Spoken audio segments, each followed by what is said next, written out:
غائث صاحب حضرت عباد بن بشر رضی اللہ تعالیٰ عنہ ان شخصیات میں سے ہیں جن کو ہر حوالے سے اللہ تعالیٰ نے عزت و شرف اور فضیلت و عظمت عطا کی. جب آپ نے اسلام قبول کیا حضرت مصعب بن عمیر رضی اللہ تعالیٰ عنہ کے ہاتھ پر، تو اس کے بعد جو آپ کا محبوب مشغلہ تھا وہ تلاوت قرآن مجید تھا. سبحان اللہ. اور کتب سیر میں ہے کہ دن ہو یا رات ہو، سفر ہو یا حضر ہو، حضرت عباد بن بشر رضی اللہ تعالیٰ عنہ قرآن مجید کی تلاوت میں مصروف رہتے تھے. پھر صحابہ کرام کی امامت بھی مدینہ طیبہ میں آپ کے ذمہ تھی. اس حوالے سے پھر آپ کے دو لقب مشہور تھے، ایک امام کا اور ایک صدیق قرآن کا لقب آپ کا مشہور ہوا. ماشاءاللہ. قرآن مجید کے ساتھ بڑی آپ کی محبت تھی. پھر دوسری فضیلت آپ کو اللہ تعالیٰ نے یہ بھی عطا کی کہ جو سیرت کے اندر 10 صحابہ کرام جن کے نام ملتے ہیں جو حضور صلی اللہ علیہ وسلم کے ذاتی محافظ تھے، جیسا آپ نے فرمایا، ان میں حضرت عباد بن بشر رضی اللہ تعالیٰ عنہ شمار ہوتے ہیں. اب قرآن کے ساتھ محبت اور حضور صلی اللہ علیہ وسلم کے محافظ، ان دونوں حوالوں سے بڑا ایمان افروز واقعات میں سے ایک واقعہ جو کتب سیر میں ہے کہ غزوہ ذات الرقاع سے واپسی پر حضور صلی اللہ علیہ وسلم نے جب ایک گھاٹی میں قیام کیا تو ایک چونکہ مشرکہ عورت گرفتار ہوئی تھی، اس کے شوہر نے قسم کھائی تھی کہ میں صحابہ کرام کا تعاقب کروں گا اور ان کو نقصان پہنچاؤں گا. تو نبی اکرم صلی اللہ علیہ وسلم نے جب رات وہاں ہوئی گھاٹی پر تو آپ نے پوچھا کہ آج رات پہرا کون دے گا؟ تو حضرت عباد بن بشر اور حضرت عمار بن یاسر رضی اللہ تعالیٰ عنہما انہوں نے کہا نحن یا رسول اللہ صلی اللہ علیہ وسلم، ہم پہرا دیں گے. اب جب یہ پہرا دینے کے لیے کھڑے ہوئے تو حضرت عباد بن بشر رضی اللہ تعالیٰ عنہ نے حضرت عمار بن یاسر رضی اللہ تعالیٰ عنہ سے پوچھا آپ رات کے کس حصے میں آرام پسند کریں گے؟ تو نصف اول میں یا نصف آخر میں؟ تو انہوں نے کہا کہ میں نصف اول میں آرام کروں گا. وہ لیٹ گئے.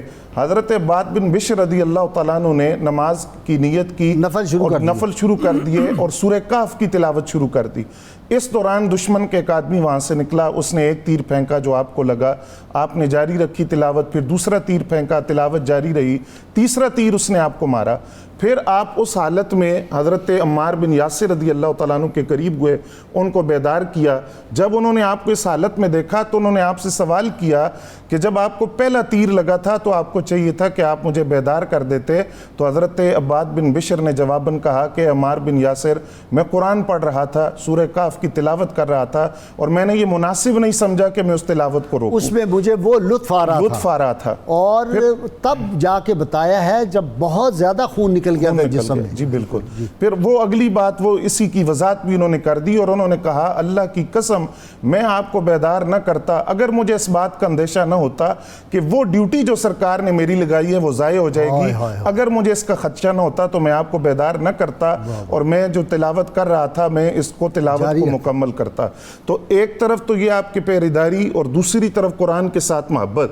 اور جو ذاتی محافظ کی حیثیت سے بھی ہم دیکھتے ہیں تو غزوہ خندق کے موقع پر آپ کا جو حضور صلی اللہ علیہ وسلم کا خیمہ تھا اس پر حضرت عباد بن بشر کی ڈیوٹی تھی. قبہ. جی قبہ.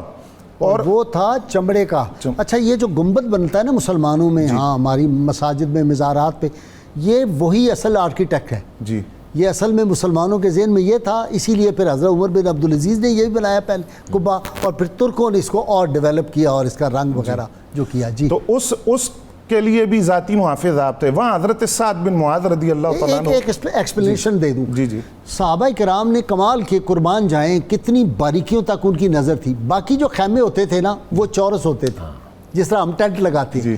یہ جو ہوتا تھا قبہ حضور سے یہ گول ہوتا تھا تاکہ پتہ چلے کہ رحمت کونین صلی اللہ علیہ وسلم یہ وی آئی پی ہے بھائی انکلوژن. جی تو اس میں حضرت سعد بن معاذ اس کو بیان کرتے ہوئے لکھتے ہیں، وہ کہتے ہیں کہ حضرت عباد بن بشر نے وہاں جو ڈیوٹی کی اس کی خاص بات تھی کہ دوسری طرف کفار اور مشرکین کی ڈیوٹی روز بدلتی تھی، لیکن وہاں جتنے دن حضور قیام فرما رہے روزانہ اور پوری رات حضرت عباد بن بشر ڈیوٹی دیتے رہے. آپ کے ساتھ دوسرے انصار صحابہ تھے لیکن آپ روزانہ موجود رہے اور ساری رات آپ موجود رہتے تھے. دن بھی یہ ٹوٹل جو کتابوں میں نے اخذ کیا ہے یہ 2 سے 2.5 گھنٹے زیادہ یہ سوئے نہیں. دن کو بھی ڈیوٹی پہ رہتے تھے. جی بالکل.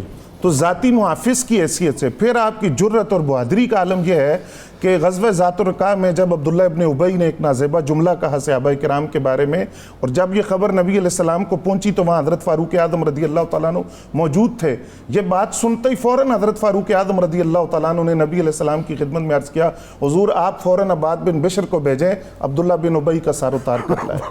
تو یعنی اتنی جرأت اور بہادری تھی کہ حضرت فاروق اعظم مشورہ دے رہے ہیں کہ آپ ان کو بھیجیں، یہ ان کے لیے کافی ہوں گے۔ اور اسی طرح یہ جو کعب بن اشرف کا مسئلہ تھا، یہاں بھی وہ سیرت نگاروں نے لکھا 10 مشرکین کو واصل جہنم آپ نے کیا ہے۔ ہاں جی تو اتنی جنگ جرأت، یمامہ میں، جی بالکل، ہاں میں نے 20 پڑھا ہے۔ اچھا یہ جو تحویل قبلہ کی حدیث ہے اس کے راوی بھی یہ ہے، اور دلچسپ بات یہ ہے، کہتے ہیں کہ جب تحویل قبلہ ہوئی تو آپ صلی اللہ علیہ وسلم جہاں کھڑے تھے، آپ نے جب رخ انور ادھر کیا کعبۃ اللہ کی طرف، 17 ماہ بیت المقدس کی طرف تقریباً کا چہرہ انور کر کے پڑھتے رہے، تو کہتے ہیں عورتیں مردوں کی جگہ آ گئی، مرد عورتوں کی جگہ آ گئے، چونکہ عورتیں پیچھے کھڑے ہو کر پڑھتی، یہ بھی یہی راوی ہے۔ جی غازی صاحب تحویل قبلہ کے حوالے سے بھی ہے، اور اس میں یہ بات ان کے حوالے سے بلکہ ایک روایت یہ بھی ہے کہ مختلف محلوں میں اور مختلف مساجد کے اندر جہاں جہاں لوگ نماز ادا کر رہے تھے، انہوں نے خبر پہنچائی کہ قبلہ بدل گیا ہے، اور حضور صلی اللہ علیہ وسلم نے اپنے چہرہ انور کو بیت المقدس سے بیت اللہ کی طرف پھیر دیا ہے۔ تو وہاں پھر کسی نے تحقیق نہیں کی، کمال ہے، یہ نماز سنا میں کہ کھڑے سرکار دو عالم صلی اللہ علیہ وسلم نے اپنا چہرہ پھیر لیا ہے۔ بلکہ میں تو غازی صاحب اس سے ذرا تھوڑا آگے بڑھ کر یہ بات کروں گا کہ وہ صحابہ کرام جو وہاں موجود تھے اس محلے کے اندر جہاں حضور دعوت پر تشریف لے گئے تھے، وہاں نماز کے دوران نماز توڑی نہیں ہے سرکار نے، ٹھیک ہے، نماز کے دوران حضور صفوں کو چیرتے ہوئے دوسری طرف تشریف لے گئے۔ ٹھیک ہے۔ کسی ایک صحابی نے بھی نماز توڑ کر حضور سے یہ نہیں پوچھا کہ آپ تو ادھر کھڑے تھے اب آپ ادھر جا رہے ہیں، تو یہ ہوا کیا ہے؟ تو اصل تو ان کے لیے قبلہ حضور کی ذات تھی، جدھر سرکار دو عالم صلی اللہ علیہ وسلم تھے وہی صحابہ کرام جدھر کا رخ قبلہ انور ہو گیا ادھر ہی۔ جی بالکل۔ تو اور دیکھیے قرآن کے الفاظ بھی کیا ہیں کہ محبوب جس قبلے پر آپ راضی ہیں فَلَنُوَلِّيَنَّكَ قِبْلَةً تَرْضَاهَا، ہم دیکھ رہے ہیں وہ کیا ہے، پڑھے نا آیت، حافظ صاحب بیٹھے ہیں بار بار آپ قَدْ نَرَىٰ تَقَلُّبَ وَجْهِكَ فِي السَّمَاءِ فَلَنُوَلِّيَنَّكَ قِبْلَةً تَرْضَاهَا۔ تو اس میں غازی صاحب میں یہ بات عرض کروں گا کہ یہ ترداہا کے الفاظ ہیں، اگر یہ ارداہا ہو تو یہ صیغہ ہے اس واحد متکلم کا کہ اللہ فرما رہا ہے کہ جس پر میں راضی ہوں، یہ الفاظ ہیں ترداہا، حبیب جس پر آپ راضی ہیں، جس قبلے پر آپ راضی ہیں، کا ربوں کا فَتَرْضَاهَا۔ اور یہاں امام فخر الدین رازی نے بڑی خوبصورت بات لکھی، وہ کہتے ہیں کہ اس وقت جب قرآن کی آیت اتری فترداہا کہ جس پر آپ راضی ہیں، اس وقت سرکار اپنا رخ انور جدھر پھیر دیتے رب اس کو قبلہ بنا دیتا، کیونکہ اس وقت اللہ تعالیٰ اپنے حبیب کی رضا دیکھ رہا تھا۔